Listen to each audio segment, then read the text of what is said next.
Hi Leo, kumusta po kayong lahat? Okay, so ayan Leo, maraming salamat po sa walang sawang pagsubaybay sa ating pong mga reading, and kung ikaw ay bago pa lang sa ating channel, mag-subscribe na po kayo, then i-click mo na rin yung ating notification bell para lagi kang updated sa ating mga bagong upload. Okay, so Leo, sa mga interested pala sa ating private reading, nasa description box below lang po yung link, message lang kayo. Tignan natin Leo, ano ba yung mga possible na ganap sa inyo this week. Okay. Leo.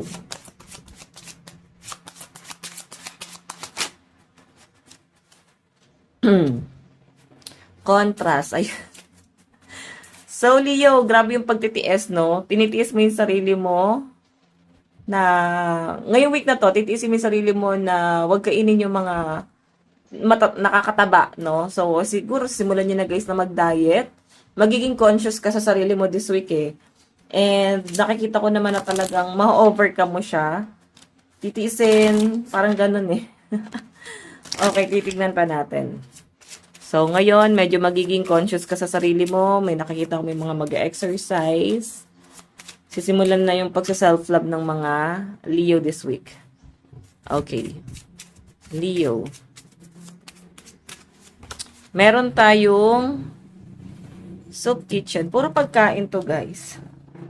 So, hindi mo may iwasan kasi pwede may mga tukso. Pwede may mga kaibigan ka na lagi kang inaaya kumain sa labas or basta may mga ganong senaryo.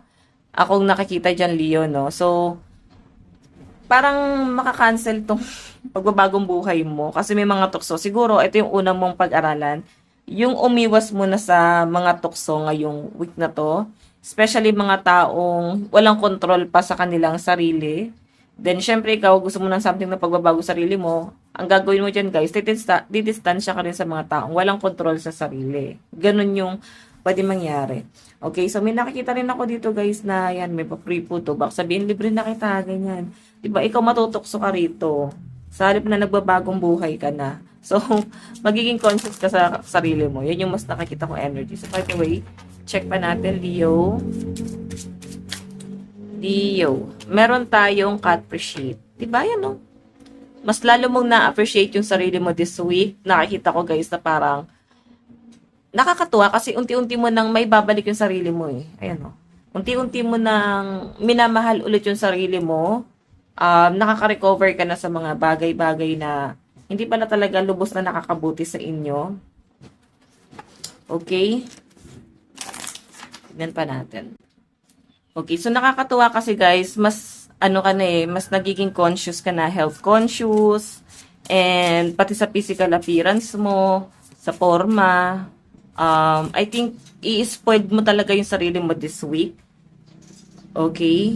Hindi man ganun kagarbo, pero at least 'di ba, sinisimulan mo na siya.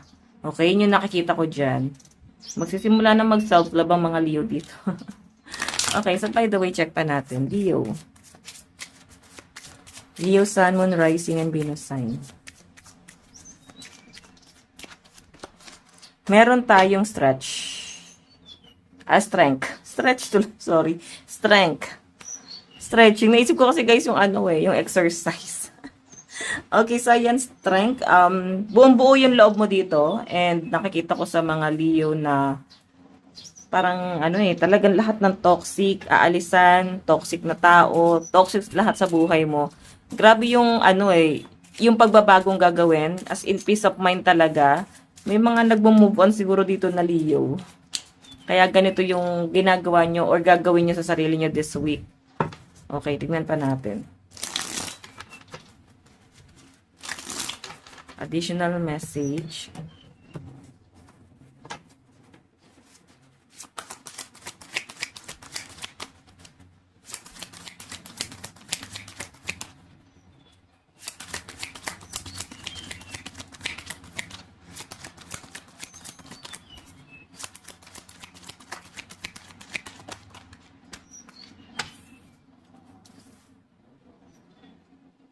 Okay.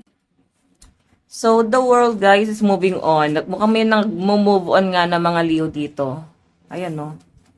Pero ang nakakatuwa kasi, this week, totally naka-recover ka na, kaya nga nagsi-self-love ka na dito. Binabalik mo na ulit yung dating ikaw, ibabalik mo na, parang nagpapaganda, nagpapagwapo, parang ine-enhance mo ulit yung sarili mo. Okay? Tignan natin. Meron tayong Tree of Fire. Okay. So, parang hindi nahayaan ng mga Leo na parang api-apihan lang sila this week, no? Grabe din yung parang pag-overthink po dito, pero grabe din yung comeback na gagawin mo. As in, yung mga taong iniwasan mo, nilayuan mo noon. Kasi nag-focus ka sa maling tao eh. Ginawa mo mundo yung maling tao. So, nakikita ko sa inyo, Leo, parang babalik ka na ulit sa dating ikaw. And, ayan, parang i-welcome ka na ulit dito, kanila. So, may mga may mga taong tutulong sa inyo para makarecover doon sa kinasadlakan. May mararamdaman mo na marami pala talagang taong nagmamahal sa inyo. So again,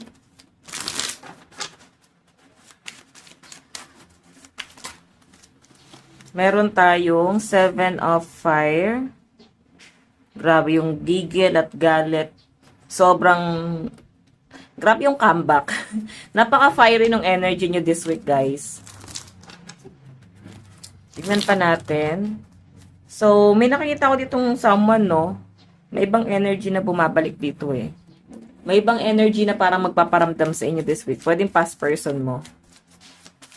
Yung dahilan kung bakit ka nagsa-self-love ngayon, kung bakit mo ini-enhance yung sarili mo ngayon, babalik siya, oh. So, alam nyo guys, hindi nyo parang magandang ginawa sa inyo na tong taong to, bukod sa sinaktan ka niya, is in-enhance mo yung sarili mo, no? Kumbaga, hindi ka tumambay dun sa sakit. Nakikita kita na someone na parang nagre-recover talaga. Okay, so again, meron tayong the devil. Ayan. So, guys, the devil energy, may pag-control ka sa ano mo eh, sa sarili mo this week. Okay, lalo sa emosyon, itatry mo siyang kontrolin. Okay, nakikita ko sa mga Leo dito na parang lalayuan mo din yung mga taong pwedeng nagpapagalit sa inyo. Yung mga taong parang feeling mo nantitrip lang sa inyo. Yung parang di ka sineseryoso. Hindi ka nire-respeto. Nakikita ko na parang didistansya ka na sa mga ganong klase ng tao. Parang di na worth it na mag-invest pa ng energy sa kanila. Okay, so again, Leo, meron tayong let your fears dissolve. So, sinasabi rito na siguro mas maganda na magnilay-nilay ka muna this week. Kaya mo munang maging introvert ka or maging dependent ka muna, lumayo ka muna sa ibang tao. Kasi may nakikita ko yung possible na may bagay na baka maging impulsive ka. Okay? So, kung may mga gathering, kung hindi mo kayang hindi sumama doon, is mag-ingat ka. Kasi baka may mga nakakayang pangyayari na hindi mo maiwasan or gawin mo sa sarili mo. Okay? So guys, ito lang pong inyong reading. Maraming salamat. God bless and love you all. Bye-bye.